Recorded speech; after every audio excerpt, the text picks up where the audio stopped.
दर्शकों का बहुत बहुत स्वागत है देश न्यूज के खास कार्यक्रम पर्दाफाश में। मैं हूं आपके साथ निशा तिवारी। दर्शकों, पर्दाफाश में आज हम बात करेंगे मध्य प्रदेश की ड्रग्स क्वींस के बारे में। मध्य प्रदेश में नशे के कारोबार ने एक चिंताजनक मोड़ ले लिया है। इस साल राज्य में नशे के मामलों में 3 गुना अधिक महिलाएं जो हैं पकड़ी गई, जिनमें ड्रग्स वाली आंटी के नाम से महिलाएं जो हैं मशहूर हैं, वो भी इसमें शामिल है। ये घटनाएं ये संकेत देती हैं कि कैसे महिलाएं भी इस खतरनाक धंधे में लिप्त हो रही हैं। ड्रग्स वाली आंटी के नाम से पहचानी जाने वाली ये महिलाएं नशे के कारोबार में महत्वपूर्ण भूमिका निभा रही हैं। ये महिलाएं दिखने में एकदम साधारण और घरेलू महिला दिखती हैं, लेकिन इनकी असली जो पहचान है, इनका असली काम नशे की सप्लाई करना होता है। अभी हाल ही की बात है, भोपाल क्राइम ब्रांच ने मंगलवारा इलाके से 2 महिलाओं को गिरफ्तार किया, जिनके पास से 16 किलो गांजा मिला, जिसकी बाजार में कीमत 3 लाख रुपए है। पुलिस पूछताछ में दोनों महिलाओं ने बताया कि वे गांजे की ये खेप विशाखापट्टनम से ट्रेन में लाई थी।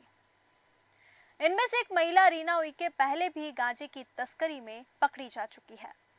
क्राइम ब्रांच और सेंट्रल नारकोटिक्स ब्यूरो के आंकड़ों की पड़ताल की गई। इसमें पता चला कि क्राइम ब्रांच ने इस साल ड्रग्स की तस्करी में पिछले साल के मुकाबले 3 गुना अधिक महिलाओं को पकड़ा है। सेंट्रल नारकोटिक्स ब्यूरो ने पिछले 5 साल में 3 जिले रतलाम, नीमच और मंदसौर में ही 43 महिलाओं को पकड़ा है। अगर हम बात करें नेशनल क्राइम रिकॉर्ड ब्यूरो की, तो 2022 की रिपोर्ट के मुताबिक इंदौर जो है वो ड्रग्स का सबसे बड़ा हब दिखाई दिया, क्योंकि इंदौर में नशे का कारोबार बहुत तेजी से फैल रहा है। एनसीआरबी की रिपोर्ट के अनुसार इंदौर में ड्रग्स के मामले सबसे अधिक दर्ज किए गए हैं। यहाँ का नेटवर्क इतना मजबूत है कि पूरे मध्य प्रदेश में यहाँ से ड्रग्स सप्लाई किए जाते हैं। इस साल इंदौर में ड्रग्स सप्लाई के मामलों में 3 गुना अधिक महिलाएं पकड़ी गई हैं। ये महिलाएं आमतौर पर घरेलू महिलाएं होती हैं, जिन्हें आर्थिक तंगी और सामाजिक दबाव के कारण इस धंधे में धकेल दिया जाता है। अगर हम बात करेंगे आंकड़ों की, तो 2020 की अगर बात करें तो मध्य प्रदेश में 3 महिलाएं, 2021 में 2, 2022 में 8, 2023 में 2, लेकिन अगर हम बात करें 2024 की, तो 2024 में सिर्फ 6 महीने में, मतलब अभी 1 साल भी पूरा नहीं हुआ है, सिर्फ 6 महीने में 7 महिलाएं पकड़ी गई है। अब हम जानेंगे कि ड्रग्स के धंधे में महिलाओं के आने की जो वजह है वो क्या क्या है, क्योंकि सबसे बड़ा कारण है आर्थिक तंगी और बेरोजगारी। महिलाओं के पास रोजगार के अवसर सीमित होते हैं, और जब परिवार की आर्थिक स्थिति खराब होती है तो ये महिलाएं जल्दी से इस धंधे में फंस जाती हैं। ड्रग्स के कारोबार में तेजी से पैसा कमाने की उम्मीद इन्हें इस रास्ते पर ले आती है। महिलाएं अक्सर अपने परिवार की जिम्मेदारियों को पूरा करने के लिए भी किसी भी हद तक जाने को मजबूर हो जाती हैं। पारिवारिक दबाव और बच्चों की परवरिश के लिए पैसे की जरूरत इन्हें इस धंधे में धकेल देती है। ड्रग्स के कारोबार में पैसा जल्दी और आसानी से मिलता है। लालच और तेजी से अमीर बनने की चाहत भी एक बड़ा कारण जो है यहाँ पे उभर कर सामने आता है।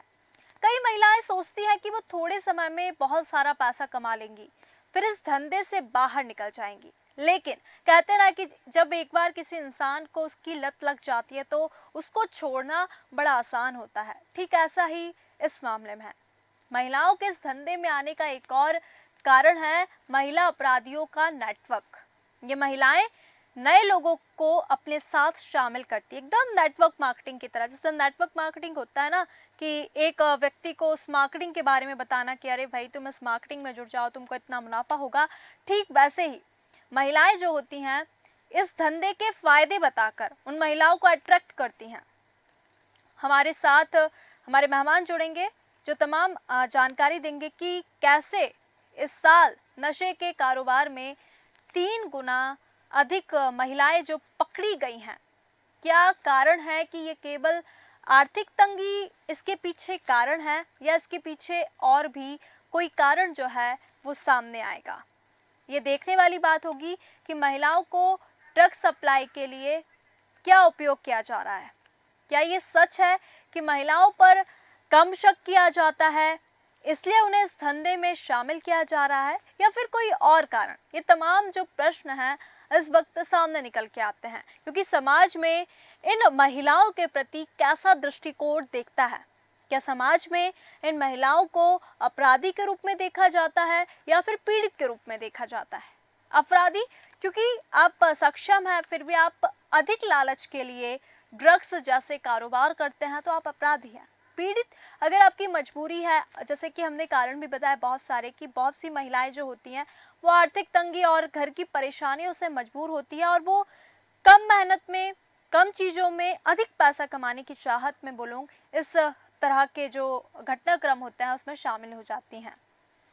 इसके लिए समस्या का दीर्घकालीन समाधान बिल्कुल होना चाहिए, क्योंकि सरकार को इसके प्रति सख्त होना पड़ेगा, क्योंकि जो महिलाओं को इस धंधे से दूर रखने में सबसे बड़ा मददगार साबित होगा, क्योंकि ये बहुत ज़रूरी है। ड्रग्स का जो धंधा है, अक्सर महिलाओं की संलिप्तता इसलिए पाई जाती है क्योंकि महिलाओं को इतनी आसानी से पकड़ा नहीं जा सकता। महिलाएं जो होती हैं बहुत गुप्त तरीके से इस तरीके के जो कारोबार है वो कर सकती है। एक महिला जो कि विशाखापट्टनम से ड्रग्स लेके आई और भोपाल में पकड़ी गई, और इंदौर इस वक्त सबसे बड़ा हब है जहां से ड्रग्स जो है वो हर जगह सप्लाई किया जाता है। तो ये बेहद ही चिंताजनक विषय है हमारे समाज के लिए, क्योंकि यहाँ पे अब महिलाओं की संलिप्तता पाई जा रही है इस प्रकार के अपराध में कि आखिरकार महिलाएं क्यों इसमें संलिप्त हो रही हैं। क्योंकि ऐसे हमने बहुत सारे केस देखे इंदौर में।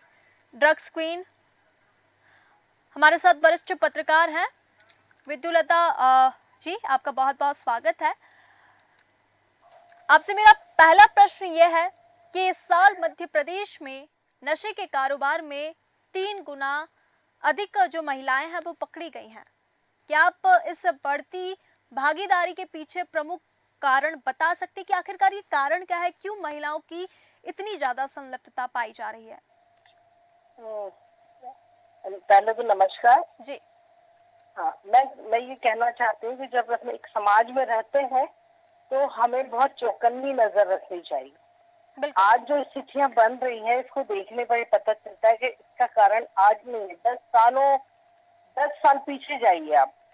अगर आप समाज में रहते हैं और आसपास नजर डालते हैं, हम पहले देखते थे चौराहों पर, मंदिरों में, मस्जिदों में, किसी पार्क में, सोशल ऐसी दूसरी जगहों में हमें कई लोग ऐसे दिखाई देते हैं कि वो संदिग्ध होते हैं, लेकिन हम लोग उस तरफ ध्यान नहीं देते। अब ये जो औरतें अब पकड़ी जा रही हैं, और जैसे कि आपने कहा कि 3 गुना ज्यादा पकड़ी गई है महिलाएं और इस कारोबार में, इसका प्रमुख कारण तो ये कि गरीबी है ना, और बेरोजगारी और बढ़ती जनसंख्या। इन सब कारणों में ये होता है कि ये जो औरतें हैं ये ड्रग्स को एक स्थान से दूसरे स्थान तक ले जाने के लिए उपयोग में की जाती हैं। अच्छा, और जब औरतें इस तरह के कैरियर में आती हैं तो कानून और प्रवर्तन निदेशालय ऐसी महिलाओं विशेषकर महिलाओं पर संदिग्धता नहीं रहती है। जी। जब एक बार इस तरह की महिला इस तरह के धंधे में आती है तो अपने आसपास और अपने साथ की महिलाओं को भी इसमें जोड़ लेती है, और इसमें कुछ महिलाएं तो खुद ड्रग्स बेचने का काम करती है, कायम और छोटे स्तर पर ड्रग्स की बिक्री करने लग जाते हैं और इसमें कम समय में ज्यादा पैसा मिल जाता है। बिल्कुल आपने सही कहा।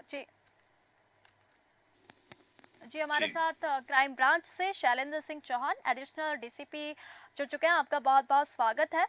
मेरा पहला प्रश्न आपसे ये है, क्योंकि क्राइम ब्रांच द्वारा इस समस्या से निपटने के लिए कौन कौन सी रणनीतियां अपनाई जा रही हैं? आपको लगता है कि इन रणनीतियों को और बेहतर बनाने की ज़रूरत है? क्योंकि मध्य प्रदेश में अभी जो आंकड़े सामने आए हैं उसमें 2024 में जो महिलाओं की संख्या है वो 3 गुना अधिक हो चुकी है। मतलब 6 महीने के अंदर 7 महिलाएं जो हैं वो पकड़ी गई हैं। जी, देखिए है और इसमें किसी हमने कंसाइनमेंट को या अवैध ड्रग के परिवहन पर पकड़ा है, जी, तो एक हमारी सफलता है जो कि हमने सर्कुलेशन में या वहाँ पर लास्ट एंड पॉइंट में लोगों को कंज्यूम होने से बचाया है। बिल्कुल। अगर हम इतनी मात्रा में नहीं पकड़ते तो ये माल वहाँ पहुँचता जहाँ पे इसमें युवा या जो जी, जी। जी, शैलन जी। तो ये बहुत बड़ी उपलब्धि है हमारे लिए। जहाँ तक बात है महिलाओं की, पहले महिलाओं को इतना संदेह की नजरों से नहीं देखा जाता, पर जैसे इनकी गिरफ्तारी होने लगी तो हम लोगों ने पूरा इस पे ट्रैक करना शुरू किया, इन पर निगाह रखना शुरू किया। तो ये जो ये पाया गया कि महिलाओं की आड़ में, महिलाओं के जरिए भी इस कारोबार में लोग जो है सप्लाई कर रहे हैं और इसमें हमने सफलता प्राप्त की और लगातार हम लोग इस बात पे निगाह रखे हुए हैं कि ये जो महिलाएं पूरे अपराध में पकड़ी गई हैं या जो कि जिनके परिवार इस अपराध में शामिल हैं, उनको जेल जाने के बाद महिलाएं इस अपराध में शामिल तो नहीं हो गई हैं और इसके हमें अच्छा प्रतिशत मिला है, अच्छा प्रतिशत मिला है और उसमें काफी बड़े मामले में कल 6 महीने में हम लोगों ने काफी बड़ी मात्रा में मादक पदार्थ या गांजा और अन्य मादक पदार्थों को पकड़ा है। जी। शैलन जी, मेरा यहाँ पर ये प्रश्न भी है, जैसे कि इसमें कुछ महिलाएं ऐसी हैं जो पहले से इस ड्रग्स के कारोबार में संलिप्त पाई गई थी और उनको फिर से पकड़ा गया है। तो जब इस प्रकार की महिलाएं दोबारा इस तरह के काम करती है तो इसको लेकर और क्या-क्या कार्रवाई की जाती है? जी, देखिए इसमें अभी क्या होता है जब केस ट्रायल पे चलता है तो उनको एक जो अधिकार है या कहना चाहिए उनको जमानत या कहना चाहिए उनको छोड़ा जाता है, रिलीज करता है। एक बार जब इनको सजा मिल जाएगी कि इनको ये नहीं मालूम अपराधी को, अपराधी कितना ही होशियार चालाक बनता है, पर वो ये जान नहीं जानता ये अपराध करा तो गलत रास्ते पे जा रहा है। दूसरी बार भी करते हैं, जमानत मिल जाती है। जी, तो एक बार सजा होने के बाद ये बहुत सख्त सख्त प्रावधान है, न्यायालय भी सख्त रहते हैं, इसमें कार्रवाई भी सख्त होती है और अपनी सजाएं भी सख्त होती है। एक बार सजा मिलने के बाद ये कभी दोबारा इस काम में नहीं लौटेंगे, ऐसा मेरा मानना है। जी बिल्कुल। शैलन जी, मेरा आपसे अंतिम प्रश्न ये है कि महिलाओं को ड्रग सप्लाई के लिए क्यों और किस तरीके से उपयोग किया जा रहा है? क्या महिलाएं इस धंधे में अपने स्वेच्छा से आती हैं या फिर किसी दबाव या धोखे का शिकार हो रही है? देखिए आप जानते हैं इस जमाने में कोई भी व्यक्ति किसी के दबाव से बिल्कुल। इस तरह के गैर कानूनी काम नहीं कर सकता। ड्रग्स के लेने के लिए सप्लाई चेन में पूरा कई किलोमीटर आपको सफर करना पड़ता है, कई दिनों का आपका सफर करना पड़ता है, इंडिपेंडेंटली आप शामिल होते हैं। बिल्कुल। कई बार आपने जो महिला में देखा गया है, पति या परिवार के लोग शामिल होने के कारण और धंधे में काफी बेनिफिट होने के कारण एक लोग में ही पैसा शामिल होने के कारण लालच में, ग्रीड में ही आते हैं। ऐसा नहीं है कि जरूरत में या दबाव में आते हैं। मैंने ये तो कहीं मुझे देखने नहीं है जरूरत दबाव में आए, क्योंकि महिलाओं को एक बहुत ही सॉफ्ट समझा जाता है, चेकिंग में थोड़ा सा रिलैक्स भी किया जाता है बिल्कुल। और अनावश्यक शंका की दृष्टि से नहीं देखा जाता। इसी चीज का इसी चीज का फायदा उठाते हुए महिलाएं और लोग भी महिलाओं को इसमें फायदा दिखाकर कहते हैं, लेकिन आते मर्जी से हैं। अभी तक मेरे नॉलेज में ऐसा कोई मामला नहीं है जबरदस्ती किया गया, क्योंकि गांजा लेने के लिए आपको कम से कम हजारों किलोमीटर उड़ीसा जाना पड़ेगा, ट्रेन में 2 दिन का सफर करना पड़ेगा, फिर उसके बाद आप पेमेंट खुद करते हैं, फिर बैठते हैं। तो इस चेन में कहीं भी ऐसा नहीं है। जी बिल्कुल। परंतु हम लोग लगातार ऐसी महिलाओं पे या संदिग्ध परिवारों पर नजर रखते हैं और किसी भी तरह की अगर हमें आगे जानकारी मिलती है तो उस पर कार्रवाई करेंगे। जी बिल्कुल। शैलन जी, आपका बहुत बहुत धन्यवाद हमारे खास कार्यक्रम पर्दाफाश में जुड़ने के लिए। मैं फिर से विद्युलता जी के पास आऊंगी। विद्युलता जी, मेरा आपसे ये प्रश्न है कि समाज में इन महिलाओं के प्रति कैसा दृष्टिकोण है? क्या समाज में इन महिलाओं को अपराधी के रूप में देखा जाता है या फिर पीड़ित के रूप में? दो बातें सुधीर जी, एक तो इनको पीड़ित के रूप में भी देखा जा रहा है और दूसरा अपराध के, पहला तो अपराध के रूप में ही प्रमुखता इनको देखा जाता है।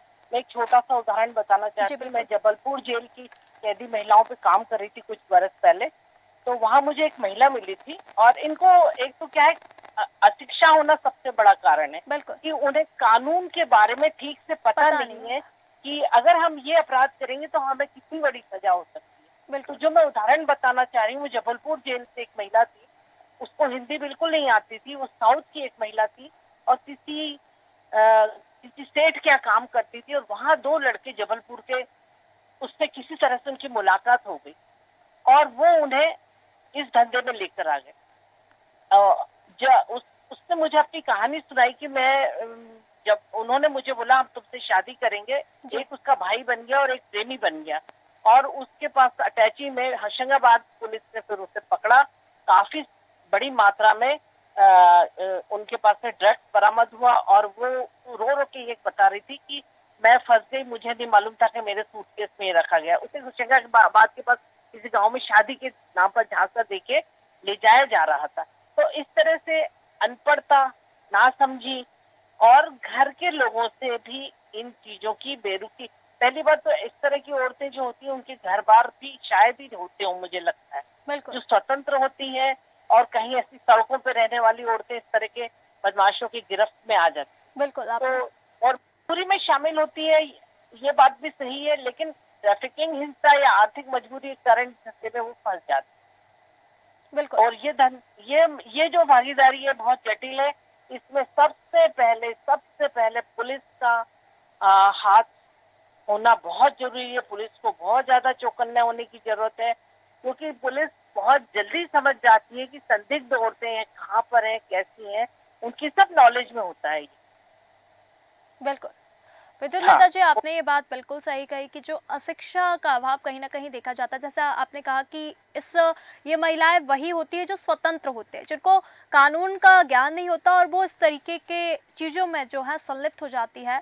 आपके अनुसार इस समस्या का एक दीर्घकालीन कोई समाधान हो सकता है, या फिर कोई नीति या फिर सरकार की कोई पहल जो महिलाओं को इस धंधे से दूर रखने में मददगार साबित हो सके? सबसे पहला तो यही है कि शिक्षा हो बिल्कुल। और अवेयरनेस हो, और सामाजिक संस्थाएं जो है, मुझे तो लगता है सारी सामाजिक संस्था इस तरह की मुद्दों पर काम करने वाली सामाजिक संस्थाओं को, पुलिस को और उनको मिलकर इस तरह की महिलाओं एकदम प्रताड़ित करने की जरूरत नहीं है। उन्हें क्या करना है कि उन्हें कम सजा देकर या सजा देकर कानून, जेल के अंदर रहते हुए ही उनको आगे के लिए अवेयर करना है। उनके साथ ही परिवार वाले और आस पड़ोस के लोग इस चीज को समझे, और इस तरह की कहानियों को बहुत प्रमुखता से अखबारों में छापना चाहिए, किसी भी मीडिया माध्यम से उन्हें बाहर आना चाहिए, और उनको जो सजा देती है उस सजा को भी सामने बताना चाहिए, ताकि दूसरे लोग उस अपराध को करने से डरें। बिल्कुल। और ये बस में तो यह समस्या का इसका क्या है, बहुआयामी दृष्टिकोण अपनाना बहुत जरूरी है। उसका पुनर्वास हो, उनको सामाजिक समर्थन मिलना चाहिए। बिल्कुल। विद्युत लता जी, आपने बहुत सही बात की। सबसे जो पहला मुद्दा वो ये निकल के सामने आता है कि शिक्षा, अगर आप जागरूक है तो पहली बात आप इस तरीके की जो कारोबार है ड्रग्स जैसे उसमें संलिप्त नहीं होंगे, और जो इसमें संलिप्त है और अगर उसको अपनी गलती का एहसास होता है तो वो खुद समाज के सामने आकर बताए कि अगर आप इस तरह के कार्य करते हैं तो आपको ये सजा हो सकती है। विद्युत लता जी, आपका बहुत बहुत धन्यवाद हमारे साथ जुड़ने के लिए। तो दर्शकों, नशे के कारोबार में ड्रग्स वाली आंटी और ड्रग्स का इस वक्त महानेटवर्क मध्य प्रदेश में देखने को मिल रहा है। ड्रग्स बेचने वाली आंटियों की अब खैर नहीं है, क्योंकि जो प्रशासन है वो लगातार चौकन्ना हो गया है। महिलाओं की ड्रग्स कारोबार में आखिरकार एंट्री क्यों होती है, क्यों सबसे ज्यादा महिलाएं ही इसमें संलिप्त पाई जाती हैं, महिलाओं के आने की क्या वजह थी, क्या आंकड़े थे, तमाम आंकड़े हमने आपके साथ साझा किए। साथ ही साथ हमारे मेहमान भी जुड़े थे जिन्होंने तमाम इस पूरी चीज़ों में अपनी राय दी। बहुत बहुत धन्यवाद हमारे मेहमानों का। तो दर्शकों, पर्दाफाश के इस खास कार्यक्रम में फिलहाल इतना ही। बने रहिए देश न्यूज़ के साथ। नमस्कार।